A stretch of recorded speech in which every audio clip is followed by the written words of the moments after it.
Hey, everybody, we are live. I am here with Juicy J Julian Erosa. How are you doing today, man? Oh, I'm doing fantastic. Just in the middle of training camp, getting ready for a big fight. Where are you joining us from? I live in Las Vegas, Henderson. So like kind of southeast Las Vegas. We've done like an Airbnb in Henderson. That's a nice Oh, area. yeah. I like Yeah, it's Henderson. beautiful. It makes it feel like you're not in, the bright lights of Vegas. Right. No, it's very suburban, but you still get the benefit of everything being nearby. Yeah. So this is kind of a fun full circle moment for us. So I think the first time I didn't really meet you, but the first time I ever saw you was my husband Grant was making his UFC debut, and I think it was Yep. Oklahoma City. Does that sound right? Is that Oklahoma? Maybe Kansas? Wichita? Wichita. It was Wichita. Wichita, Yeah, right? Wichita. Yep. Kind of the same thing. But yeah, so and I know like Grant has always spoken super highly of you, like even to this day he's had what 12, 13 UFC fights now. And Yeah. he speaks about your fight just being one of his toughest fights. How hard it was to hold you down, like just how he could feel the toughness and the technique and the grit in you. So I think it's funny that we're here. I'm interviewing you on my show. So Yeah, how cool. I obviously losing that fight, obviously it sucks to lose fights, but I think up until then he was like 15-1, and I think he was all finishes, like all his wins were finishes at the time. So to get out of that fight and not get finished, by a guy who's predominantly a finisher, was still a bit of a feather in my cap in the sense of how far he's gotten now. Obviously, it was his debut, so really you don't know how someone's going to be and how they're going to turn out, but Right. yeah, I mean, he's a world class fighter and a world class guy as well. And so, even though I lost that fight, it was still kind of like a notch in my belt that he wasn't able to get me out of there. But he's always been super respectful, and it's been amazing to see how quickly he's climbed through the rankings and up a weight class from where he started. So, good on him. Yeah, no, I remember the featherweight cuts were brutal. Oh 100% yeah, for sure. yeah. And you're always a guy. I think that fight did you take that fight kind of short notice as well? I'm pretty sure. Yeah, it was a slightly short notice, but I'm always in pretty good shape, and I think Grant's probably a similar guy in that sense. I think the best way to be is that always kind of if you're out of fight camp, you should probably still be training about 80% because then you never know what's going to happen. These guys, the UFC will call you up, on short notice for some big opportunities. So, and even at that time, I'd been cut from the UFC previously, so I was always wanting to be a company man and be available if something fell through, so they can rely on me to take those short notice fights. But I think it was more like a 4 or 5 week thing. It wasn't like a full camp, but it wasn't like 2 days or something. Super short notice. Which I know you've always been that guy, like you said, you've been that company man that's willing to hop in on these short notice fights. And Yeah. just looking at your UFC career, like you have had a bit of a roller coaster since 2015. Being on the Ultimate Fighter, like I know we have very mixed reviews from fighters of that just overall experience of being Yeah. on the TUF Show, what it's like to be in the house. Did you like it? Did you hate it? What was that like? Yeah, I mean, even being in the house, you see those different perspectives. Like there's, a couple kids in there that were kind of whining and like crying about not being at home and seeing their loved ones and stuff. I was like, this is like a summer camp for fighters. Like I'm in Las Vegas fighting, trying to get a contract with the UFC. This is my dream. And there's, guys in the house that only been there for like a week, already kind of, being babies about it and like talking about like they're, on the borderline of wanting to go home. I'm like, bro, what? We're here for like 7 weeks. Like we can get through this. It's not like you're like an active military member that, gets sent overseas and you got to worry about maybe dying or your family's waiting back home not knowing if you're going to make it back. It's like we're in Las Vegas, we're in a mansion. Dana White's, hooking us up. We don't have our phones, obviously, but we're playing games all day, just training, doing what we want to be doing, and this is what we're thriving or we're striving to become UFC fighters. And the fact that some people were just not mentally capable to do it in like the easiest way of doing it. I mean, not necessarily the easiest way of doing it, but one of the great paths to doing it. And we literally can write down whatever we want to eat and they'll bring it to us every single day. So it's like I think people were just getting in their own heads about it, but I absolutely enjoyed it. I don't think I would do it again, only because you really don't get paid to do it. You're kind of fighting dudes for free. I fought 4 times on that season in a matter of like 7 weeks, and you don't get paid for those fights. So Yeah. I want to do it in that sense, but I enjoyed the experience for sure, 100%. Yeah, yours is probably the most positive response I think I've had asking people about the TUF Show. Like you're talking about, oh, they feed us whatever we want. Were you like ordering sushi, lobster, ribeyes every night? Oh man, we were ordering steak was a big one, obviously. We were ordering steak every night. I mean, and I did it at 55, so I wasn't super big. I was walking like 60, like light 60s. So I wasn't really cutting much weight. I think the most I cut on the show was like 7 pounds one time. But I was eating cheesecake, we were ordering Oreos. We're like we're just, ordering all the food that we want. You get bored in there. So when you get bored, you want to eat. Luckily for me, it was up at 55, so I didn't have to, necessarily watch my weight as much as I had to do for 45. No, that makes sense. That probably helped a lot, I would imagine. Yeah.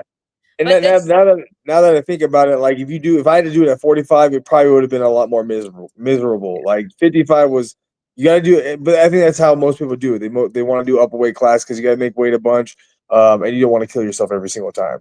No, yeah, that makes perfect sense. I agree with you. I don't think I'm making 105 4 times in 7 weeks. That's definitely not absolutely not. But like we were saying, this roller coaster through the UFC. Like you got to fight on the card with McGregor and Diaz. Obviously, you said you previously got cut, but even outside the UFC, you have names like Paddy Pimblett on your record from Cage Warriors, and then heading back to the UFC and just being a company man, like you said, being ready to take that replacement fight against Sean Woodson, and being the underdog, coming back, getting a huge finish, beating guys like Nate Landwehr. So it's awesome to see. I'm very happy for you. Grant and I, we've watched your career as fans as well. Because you've always obviously been very respectful, but also you're a blast to watch. Like how important for you is just having that exciting performance? Yeah, like I think the Sean Woodson fight was the embodiment of Julian Erosa, like of Juicy J, is like not only taking it on short notice, because that's kind of how I've always been, like anytime, anywhere against anybody, especially if the opportunity presents itself. But not only that, just going in there and getting, I want to say I was getting beat up per se, but I was probably losing that fight, all the way up until I choked him out. And so like that was me, that's like, always dangerous in the fight the entire time. I'm not a guy that's going to give up or, wilt under the pressure. I mean, he even dropped me in that fight, and for me to come back and get a Darce choke over him.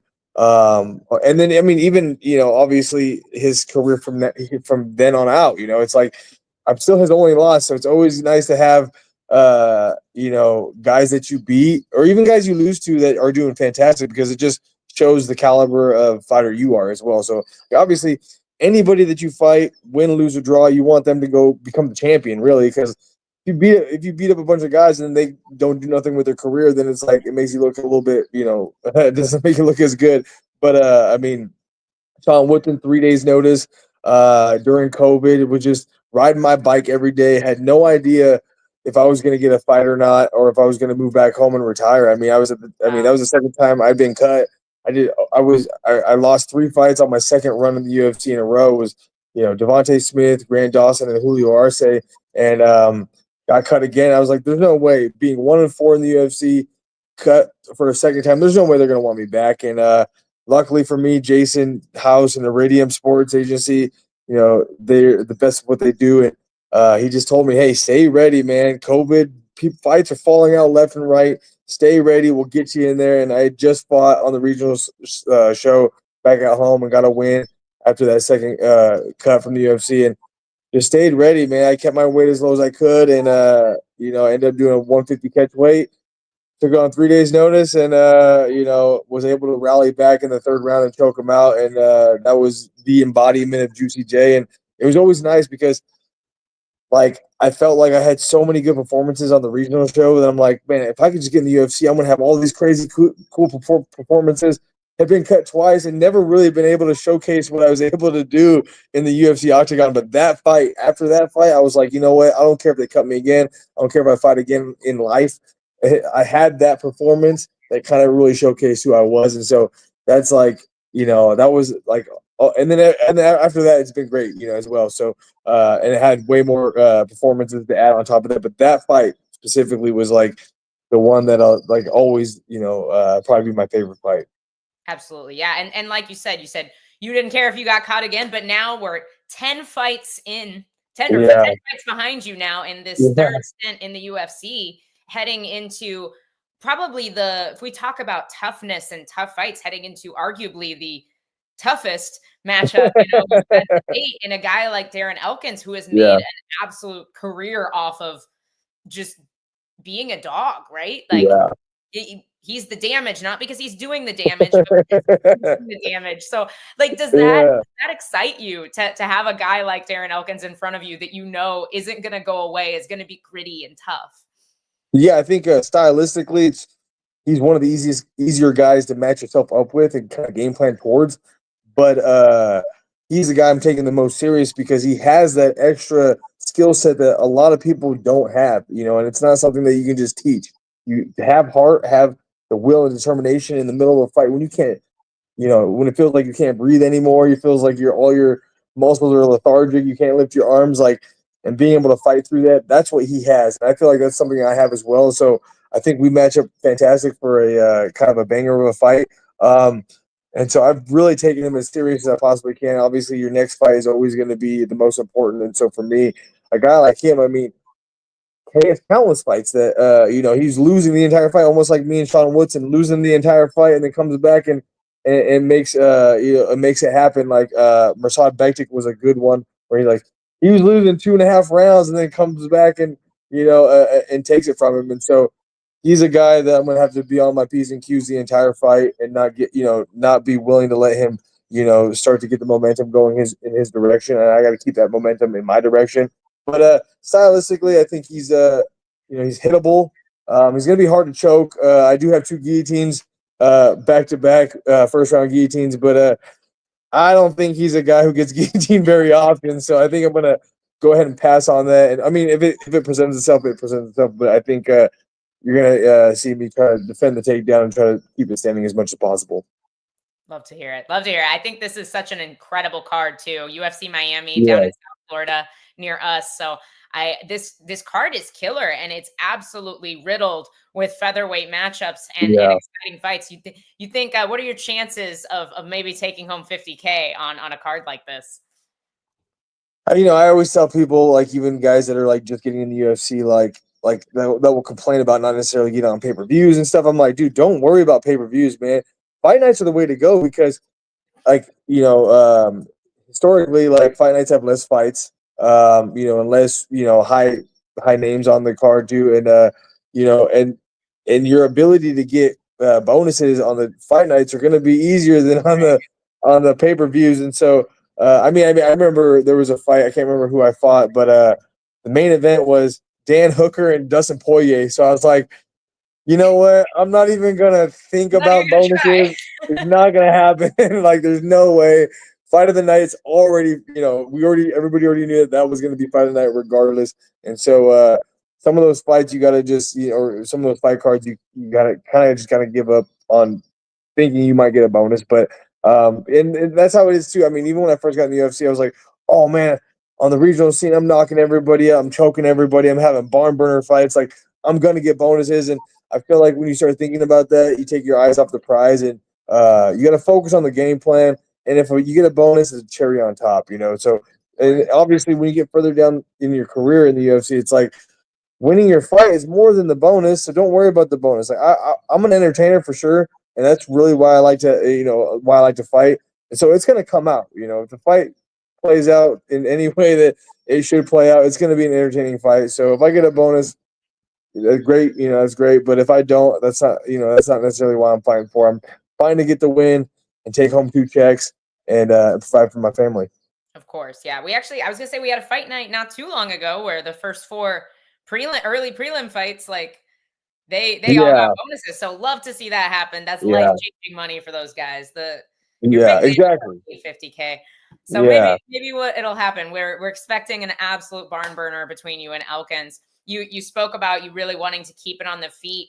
What are some specific things that you guys have seen? Obviously, there's a lot of film out on Elkins. He has a ton of experience. Yeah. What are some things that you and your camp have seen without obviously giving your game plan too much away?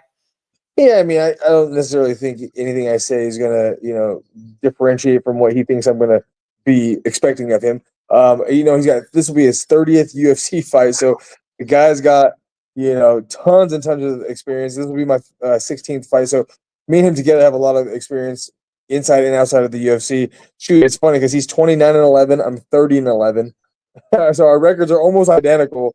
And so it'll be interesting to mix up with another veteran, but game plan wise, I think I think the last time he was submitted was in 2010 by the GOAT Charles Oliveira. So I mean, you don't know until you know, right? Like he fought Daniel Pineda his last fight, and Daniel Pineda has a fantastic guillotine and wasn't able to get him in it. It had him a couple deep in a couple deep guillotines. I seen what he was doing and the adjustments that I'm going to have to make if I want to get that guillotine done. But also, Darren Elkins is not the type. He's not the guy that's going to tap. He's going to probably go out. So it's one of those things that you have to 100% go for the choke if you're going to go for it. Because if you don't, and he just hangs around in there, he's not tapping. He's going to let his the oxygen go before he taps. And so I think specifically for me, he's a hittable guy. That's why they call him the damage. Like you said earlier, it's like not because he's given the damage, although he doesn't give a lot of damage, but he takes a lot of damage as well. So I think I'll be able to touch him early and often. And so I think if it's a boring stand-up fight, I think I win it 9 times out of 10. So preferably that's where I want to keep it. But if he shoots on me and I get his neck wrapped up, I'm going to go for it as well. I have the ability to go for chokes, let him go, and still have my energy and not gas my arms out. So. But like I said, you never know until you know. I don't know how he's going to feel until I get in there with him. There's only so much preparation you can do, and then vice versa. He doesn't know my guillotine. I only have 2 guillotines in the UFC or in my professional career, and they're my last 2 fights. So I'm getting a bit better at them. I think it's kind of second to none in the featherweight division. And so if I get his neck, I'm going to take it, but I'm not banking on that. I think I'm going to keep the fight standing, defend the shot, and then try to cut him up a little bit. He's got plenty of scar tissue as well. So, when he fought Nate Landwehr, I think it was a really close fight, but he got cut on an inadvertent headbutt, I think. And so I think, and they gave it to Nate Landwehr, and I think it was because of the damage that he had sustained in that fight, because it was a really close fight. I thought maybe Darren might have won that fight too. So cutting him open, making it look bad for him will be in my favor. I agree. I think we've seen some very different scorecards recently on some of the UFC C cards. So doing as much damage as you possibly can. I agree. I think if it's a guy you think you might not be able to get out of there, definitely the way to go. We interviewed another Iridium featherweight, Shepe Mariscal, weeks back, and then he did an interview a little bit later on and was talking about how he had just realized how many featherweights are on this card at UFC 315 and how many fights, and he was like, oh, if one of these fights falls out, I'm ready to step in short notice. What are your thoughts on that? If one of these maybe bigger fights, higher ranked guys falls out that they need a replacement for, they may be more willing to scratch your fight over one of those fights. Is that something you'd be willing to do, to step up and save a pay-per-view fight? Oh, 100%, man. I fought 2 guys in a row that both missed weight. Sean hit me up and it was like, and my management, Jason hit me up about it. It was like, there's no question. I'm not going to say no. I've been training my ass off. I'm trying to get paid. Obviously you can get, your show money, even if you don't fight, or they can set you up with a quick turnaround if you don't want to take the fight. But when I fought Steven Peterson, he missed weight by 3 pounds, and same with Hakeem Dawodu the very next fight. And so, but there was never a question about it. If I got there and for some reason, even if they wanted to bump me to a different fight or whatever, I want to fight that night. April 12th is what I've been, gearing for, and gearing up for. And for me to make featherweight, it's a tough thing as well. So, I don't want to show up, make weight, and or even if I have trained this entire camp, got my weight down, and get ready for a fight, and then have it fall out and not be willing to step up. Man, of course, I've always been a company man. I'll do it. I'd fight Volkanovski if they wanted me to, man. If someone can make 146 pounds on the day that I make 146 pounds, I shouldn't be scared. I shouldn't be scared to fight them. I think it's if you can make the weight, and I see the next day, shouldn't have no qualms, or I shouldn't be scared to fight anybody on this planet. Yeah, absolutely. I love to hear it, man. Yeah, that would be super cool. Of course. So before I let you go, I want to yeah, played this game with Francis Marshall, another featherweight, a few weeks yeah. back, and I want to just go through. We'll start after your fight, obviously, because of course you have Julian Erosa winning that fight. But I just want your picks on all these really exciting featherweight matchups because I think this is just such an interesting card. So Yeah. the first fight after yours for featherweight is Dan Ige versus Sean Woodson, a guy you've been in the octagon with. So what are your thoughts on this fight? Yeah, Dan's one of my main training partners, and so we've been getting a lot of sparring in because Dan's sizable to Darren Elkins, and I'm about as close as anybody's gonna get to Sean Woodson. Featherweight. I'm 6'1". Sean's an anomaly. I mean, the guy's I don't know how he makes the weight.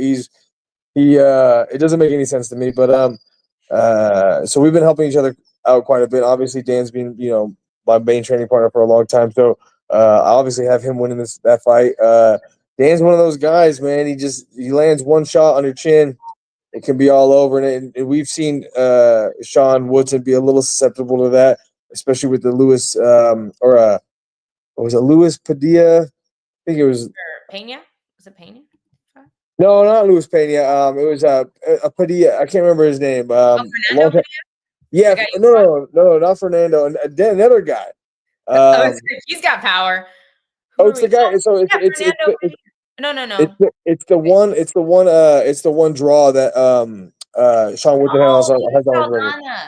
Saldana. Yeah. That's what it was. I was Fuck, man. Yeah, Saldana had dropped him a couple times in that fight, and Saldana really dropped the ball in that fight because he should have won that fight, and then he did an illegal knee, and then he just kind of like he messed himself up. He jumped on the cage. He did one of those early celebrations, and it kind of messed it up. But yeah, I think if a guy like Saldana can drop Sean Woodson, I know a guy like Dan. Dan is known for his power, so I got to go with my boy Dan. Obviously, and I think he gets maybe an early knockout. Love to hear it. A very interesting matchup too. You have one of the shorter guys in the division against like you said, an anomaly at height. Yeah. All right, let's move to this main card. Because opening up the main card, you have what I'm very interested to see. I know where my thoughts are on this, but Yair Rodriguez is welcoming Patricio Pitbull, former Bellator champion, to the UFC. What are your thoughts here? Yeah, Pitbull's obviously been a just an absolute savage and has power in his hands, in both hands. And Yair seems to be a bit inactive, and he hasn't looked the same as he did when he first kind of came on the scene. I don't know if it's I know one of his most recent fights when he was walking out there talking about he's kind of a nomad, just kind of doesn't really have a gym, just kind of goes from here to there. I'm like, I don't know what that's about because it just seems weird to me. But I think Pitbull's going to be a hard guy to deal with. Obviously, Yair's got that athletic striking ability, almost like a capoeira kind of stuff going on. He's always spinning, throwing crazy elbows, and but he in my opinion, hasn't looked the same since when he first came on the scene. So I gotta go with Pitbull. Right. Pick. And then obviously the fight we're all the most interested to see is Bryce Mitchell taking on featherweight boogeyman Jean Silva. Yeah, I've actually trained with both these guys because being in Vegas, everybody kind of comes here for the PI and or for other fights that they're cornering in. They come in and train with us at the gym. I don't want to necessarily give away any details of how those training sessions went, but both guys are real tough, and obviously they're known for certain things. Bryce is a wrestler, a grinder, and Silva's a knockout artist, and so it'll be interesting to see if Bryce can get him down and hold him down. I mean, one thing to take someone down, but it's another thing to hold them down. So if Silva can get back to his feet, I think the advantage will be with Silva. But if Bryce can, if Bryce can take him down, hold him down, even for just a minute or two each round, I think Bryce can take it away because even Bryce can kind of just hold him against the cage and make it a boring fight. So I think Bryce, it's all about implementing game plans, and you never know. It's like you always have an idea, and then you start watching the fight, and you're like, oh man, Bryce can't get him down, or he can't. He's having the hardest time, or Silva can't even get up. Like so, you never know until the fight's going. I think it's kind of a coin flip for me. All right. So no official pick for Mitchell versus Silva. But I would say Silva by knockout or Bryce by decision. I think that's a fair play. Absolutely. Betting advice here from Julian Erosa. All right. And then this featherweight main event, Diego Lopes fighting for the title. Yeah.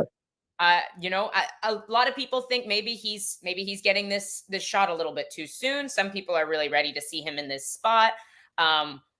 The drama of the division is Ilia Topuria vacating his belt to go try to be a lightweight, and we have Volkanovski stepping back into his former role here as possibly as champion. So what are your thoughts on just this matchup overall? Do you feel like Lopez is ready for this step against Volk? Do you feel like their trajectories are, Volk might be coming down a little bit, Diego heading up? Where do you see this fight falling, ending? Your thoughts? Well, I think it's it's always nice to see new blood at the top and to see what happens, and styles make matchups, and I think Diego has that style that's super exciting. I mean, he's a guy that comes in from the bell just like looking for the finish immediately. So it's and Volkanovski's always like throughout his career, he just seems like he gets more and more patient, and he's just so good at like just understanding the game and how to win fights, and how to set things up. And even just like from his size, he's a really short guy, but he manages range so well as a guy his size. And so I think I don't think it's necessarily too early for a guy like Diego Lopez. He just obviously his mindset is for the belt, and he's been doing that ever since he stepped into the UFC. But I do think this opportunity happened because Ilya decided to vacate and go up. But I think for Diego, it's going to be a tough fight if it goes the longer it goes. Volkanovski's been in plenty of 5-round fights, battles, like crazy fights, and never seems to gas out. Always seems to almost get stronger throughout the fight. Diego fighting Dan Ige on 4 hours notice. Dan was getting ready for a fight, so you can't necessarily discount that Dan wasn't in shape or something. Dan was in good shape. He was ready to fight, I think, the next weekend or the weekend after that. And but I think in the third round of that fight, you can see Lopez starting to fade a bit. I gave that third round. I think everybody gave that third round to Dan, and Diego won the first 2 rounds. So if that was a 5-round fight, you never know, man. Dan could have won the fight. I don't want to say anything negative about Diego because I've trained with the guy, and the guy's the nicest guy you ever met. And so, but I do think there was a little bit of questioning on the gas tank. I know he's made some. He's done some interviews talking about his gas tank and that people talk about that fight specifically, and that's not an issue. He was just I mean it was a high paced fight, so and he was trying to get him out of there, try to choke him into the Dars, tried really getting Dan out of there, and so that can take its toll as well. So, but it'll be interesting to see what pays off. Is it going to be the explosive initiations of early on in the fight for Diego, or is it going to be the patience of a guy like Volkanovski throughout 5 rounds? And I think, in my mind, the patience is going to pay off. I like it. I like that pick a lot. I'm with you there. But before I let you go, I definitely want to hear your thoughts since we're talking featherweights right now. Yeah. Like we said, Ilya has vacated his title. If you were managing Ilya Topuria, would you have told him to go to lightweight? Do you think this is good for him? Do you think he'll do well at lightweight? Do you expect to see him come back down? Well, if I was managing Ilya Topuria, I wouldn't be fighting. So that'd be nice because I'd probably be getting paid pretty good. But I think he's gonna do what he's gonna do. He obviously looks fantastic at featherweight.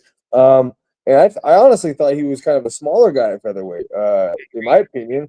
Just but I guess he's a big guy, big strong guy. And everything I've heard about people that train with him talk about his grappling. You think his striking is good, his grappling's even better. His wrestling's like just as good. I mean, they say everything that he does is top notch. It's not like he's just a knockout artist. He has all the tools in the bag, and then he's this insanely strong guy as well. So like, I mean, if he wants to go up, I'm sure the payday is going to be there for him. And if he becomes a double champ, it's just going to make it, cement his legacy even that much more. And you hate to see him go up to lightweight, lose the fight, like Volkanovski did, and then come back down, and then maybe not have as much star power. Yeah, I was gonna say, yeah, that's so funny. I literally had that in my head, but the star power, but also maybe even the chin. I mean, you look at Volkanovski. He took a couple really bad losses because, maybe because of wanting to kind of push the boundaries a bit too much. But you don't want to get in the way of people that are trying to be great. And more power to him. It'll be if he wins. If he's a double champ at featherweight and lightweight, I think those are maybe two of the most stacked weight classes in the world. It'd be insane to really be able to be a double champ like that. Vastly different styles. I think you have a lot more grapplers at 55 and a lot more strikers at 45. Yes. So I'm interested to see him with these bigger guys that are also really high level grapplers. If you were a betting man, I am a betting man. You are a betting man. Funny that you say that. You are a betting man. If you were putting money on Ilya being the UFC lightweight champ at the end of 2025, would you bet on that or no? I guess it all depends on the odds. I mean, if it was a big favorite, no, I wouldn't, because it'd be like, you're not going to make much money. But if he was an underdog, a substantial underdog, like, plus 300 or more, then I think it would be a profitable bet to do, whether he makes it or not. But yeah, like you said, it's a contrast of styles. Like the featherweights are more strikers. You have more like kind of strong grapplers at 55. But I think it's the easiest way to do it. Is you only have to fight one time. As Ilya, you just fight the champ probably immediately. So not having to go through certain people, because the styles do make matchups. And so like if he was going to lightweight but had to fight a few guys before the title, then it'd be a longer and harder road. But for him, I think it's going to be obviously, like, champ moves up, he gets a shot at the higher champ. So it's going to be one fight. That's all he has to win. And if he wins that, then he'll be double champ. So, just like, you can only hear so much, and you can only hear rumors about certain things, but you'll only know until the first round of the fight's going. And you're like, oh shit, fucking Ilya is shucking him off, man. This is going to be a long fight for Islam, or vice versa. Oh, Ilya can't get up. What was he even thinking about going to lightweight? So, it's something that you have to see play out. So Julian's gonna bet the live lines when Ilya fights Islam, guys. Yeah, for sure. Well, I've taken up 35 minutes of your time. I want to let you go. Shout out anybody you want to shout out. Let people know where to follow you. Yeah, obviously, Julian _Erosa is my Instagram. Basically, the only thing only social media I'm on. To follow me, I think I have probably the least amount of followers of UFC fighters, because I never post anything. My wife gets on my ass all the time about that. Thank you for having me on. Obviously, Five Bananas is amazing. And then management, Jason House, and all the guys at Iridium Sports Agency. If it wasn't for them, I don't think I'd be here right now, because they got me a third stint in the UFC, and it finally paid off. And I really feel like this third stint is how my UFC career should have been from the jump. But yeah, thanks to them, and thanks to all the fans that are watching as well. Thank you. Of course, absolutely. Thank you so much for your time today. Thanks, guys, for watching. Julian Juicy J Erosa fighting April 12th in UFC Miami against Darren Elkins. So make sure you guys are tuned into those prelims, because, guys, the whole card is killer. All right, we will see you guys later. We are actually going live again at 1:15 for Pedro Falcao, so don't miss that. Oh, no. Hi, guys.